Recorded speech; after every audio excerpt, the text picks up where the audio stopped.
जय श्री कृष्णा। राधे राधे। भक्त जनों, आज आप सभी ने श्रवण करेंगे बृहस्पति बार की व्रत कथा और साथ में बृहस्पति देव की आरती।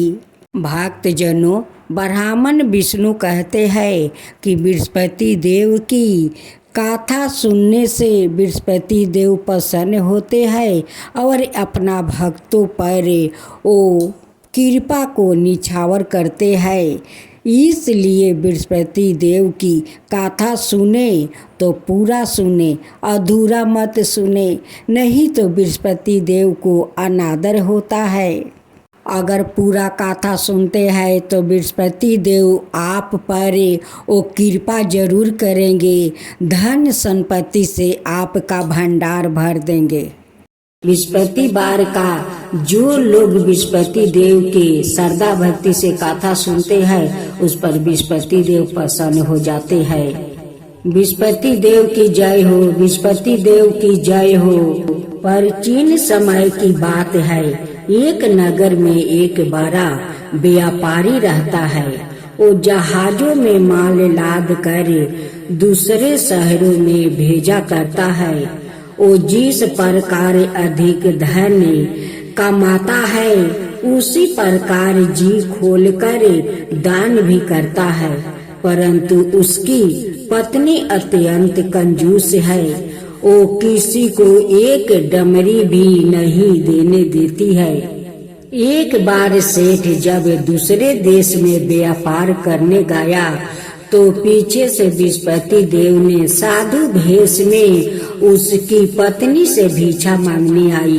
व्यापारी की पत्नी बृहस्पति देव से बोली, हे साधु महाराज, मैं इस दान और पुण्य से तंग आ गई हूँ। आप कोई उपाय बताइए जिससे मेरा सारा धन नष्ट हो जाए और मैं आराम से रह सकूं। मैं यह धन लुटाता हुआ नहीं देख सकती। बृहस्पति देव ने कहा, हे देवी, तुम बड़ी विचित्रा हो।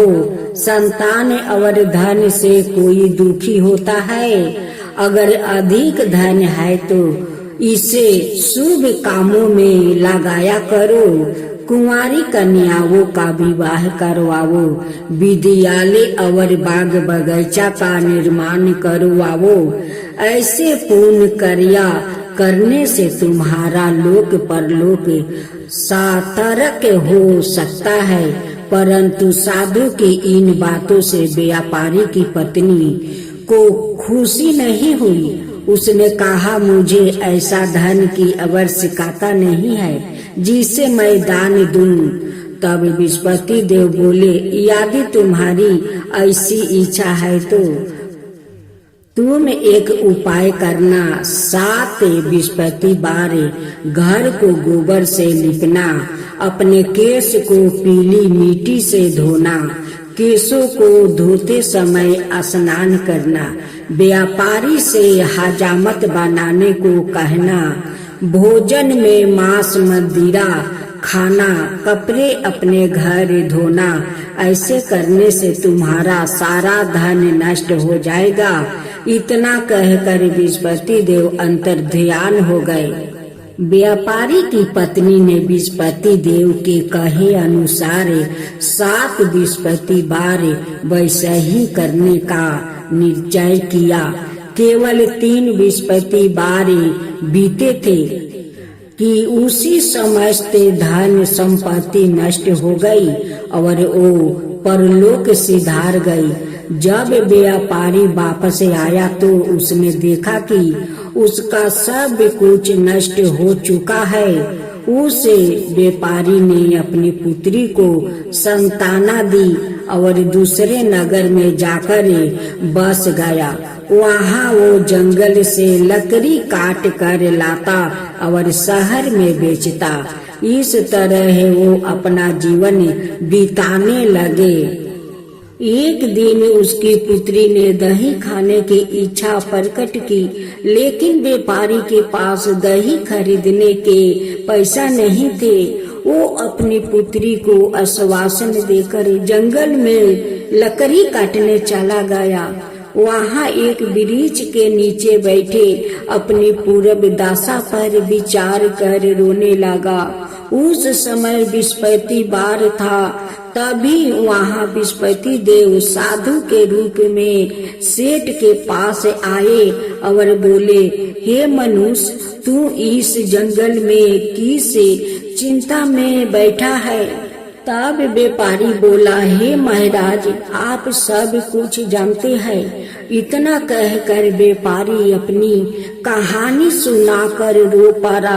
बृहस्पति देव बोले, देखो बेटा, तुम्हारी पत्नी ने बृहस्पति देव का अपमान किया है, इसी कारण तुम्हारा यह हाल हुआ है। लेकिन अब तुम किसी प्रकार की चिंता मत करो। तुम गुरुवार के दिन बृहस्पति देव का पाठ करो। 2 पैसे के चने और गुड़ को लेकर जल के लोटे में शक्कर डालकर वो अमृत और प्रसाद अपने परिवार के सदस्यों और कथा सुनने वालों में बांट दो।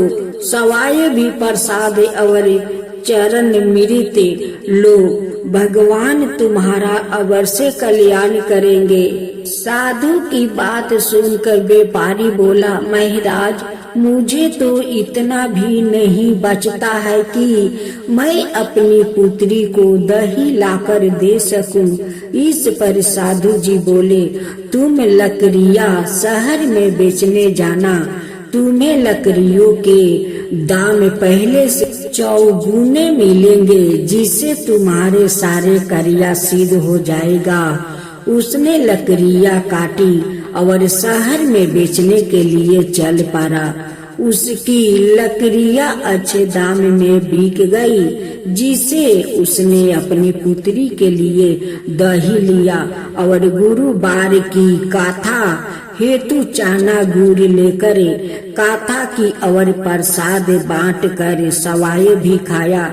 उसी दिन से उसकी सभी कठिनाइयां दूर होने लगी। परंतु अगले बृहस्पतिवार को वो कथा करना भूल गया। अगले दिन वहाँ के राजा ने एक बड़े यज्ञ का आयोजन करे पूरे नगर के लोगों के लिए भोजन का आयोजन किया है। राजा की आज्ञा अनुसार पूरा नगर राजा के महल में भोजन करने गया, लेकिन व्यापारी वो उसकी पुत्री तनिक विलंब से पहुँचे। अंत उन्हों दोनों को राजा ने महल में ले जाकर भोजन करवाया।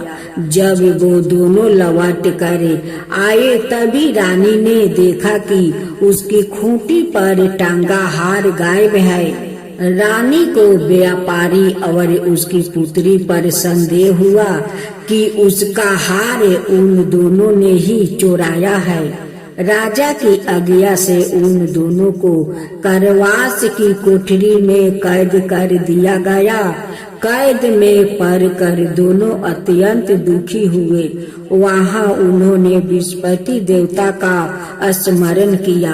बृहस्पति देव ने प्रकट होकर व्यापारी को उसकी भूल का अभ्यास करवाया और उन्हें सलाह दी कि गुरुवार के दिन कैद खाने के दरवाजे पर तुम्हें 2 पैसा मिलेंगे।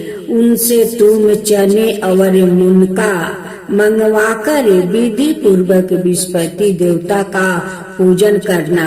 तुम्हारे सब दुख दूर हो जाएंगे। बृहस्पतिवार को कैद खाने के दरवाजे पर उन्हें 2 पैसे मिले। बाहर सड़क पर एक स्त्री जा रही थी। व्यापारी ने उसे बुलाकर गुड़ और चने लाने को कहा। इस पर वो स्त्री बोली, मैं अपनी बहू के लिए गहने लेने जा रही हूँ, मेरे पास समय नहीं है। इतना कहकर वो चली गई। थोड़ी देर बाद वहाँ से एक और स्त्री निकली। व्यापारी ने उसे बुलाकर कहा कि हे बहन, मुझे बृहस्पतिवार की कथा करानी है, तुम मुझे 2 पैसे का गुड़ चाना ला दो। बृहस्पति देव का नाम सुनकर वो स्त्री बोली, भाई मैं तुम्हें अभी गुड़ चाना लाकर देती हूँ। मेरा एकलौता पुत्र मर गया है। मैं उनके लिए कफन लेने जा रही थी, लेकिन मैं पहले तुम्हारा काम करूँगी, उसके बाद अपने पुत्र के लिए कफन लाऊंगी। वो स्त्री बाजार से व्यापारी के लिए गुड़ चाना ले आई और सवाए भी बृहस्पति देव की कथा सुनी। कथा के समाप्त होने पर वो स्त्री कफन लेकर अपने घर गई। घर पर लोग उसके पुत्र की लाश को राम नाम सत्य है कहते हुए शमशान ले जाने की तैयारी कर रहे थे। स्त्री बोली, मुझे अपने बेटे का मुख देख लेने दो। अपने पुत्र का मुख देखकर उस स्त्री ने उसके मुंह में प्रसाद और चरणामृत डाल दिया। प्रसाद और चरणामृत के प्रभाव से वो पुनर्जीवित हो गया। पहली स्त्री जिसने बृहस्पति देव का निरादर किया था, वो जब अपने पुत्र के विवाह हेतु पुत्र वधू के लिए गहने लेकर लौटी और जैसे ही उसका पुत्र घोड़ी पर बैठकर निकला, वैसे ही घोड़ी ने ऐसी उछाल मारी कि वो घोड़ी से गिरकर मर गया। यह देख स्त्री रो रो कर बृहस्पति देव से क्षमा याचना करने लगी। उस स्त्री की मिनती से बृहस्पति देव साधु भेष में वहां पहुंचकर कहने लगे, देवी तुम्हें अधिक विलाप करने की आवश्यकता नहीं है। यह बृहस्पति देव का अनादर करने का कारण हुआ है। तुम वापस जाकर मेरे भक्त से क्षमा मांगकर कथा सुनो, तब ही तुम्हारी मनोकामना पूरी होगी। जेल में जाकर उस स्त्री ने व्यापारी से माफी मांगी और कथा सुनी। कथा के उपरांत वो प्रसाद और चरणामृत लेकर अपने घर वापस गई। घर आकर उसने चरणामृत अपने मृत्यु पुत्र के मुख में डाली। चरणामृत के प्रभाव से उसका पुत्र भी जीवित हो उठा। उसी रात बृहस्पति देव राजा के सपने में आया और बोले, हे राजन, तुम जिस व्यापारी और उसके पुत्री को जेल में कैद कर रखा है वो बिल्कुल निर्दोष है। तुम्हारी रानी का हार वही खूंटी पर टांगा है। दिन निकला तो राजा रानी ने हार खूंटी पर लटका हुआ देखकर राजा ने उस व्यापारी और उसकी पुत्री को रिहा कर दिया और उन्हें आधे राज्य देकर उसकी पुत्री का विवाह ऊंचे कुल में करवाकर दहेज में हीरे जवाहरात दिया।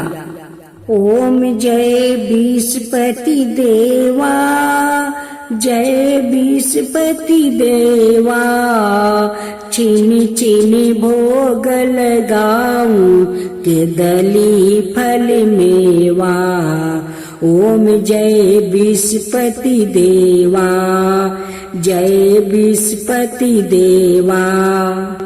तुम पुराण परिमति माँ तुम अंतर्यामी, जगत पिता जगदीश्वर तुम ही सबके स्वामी।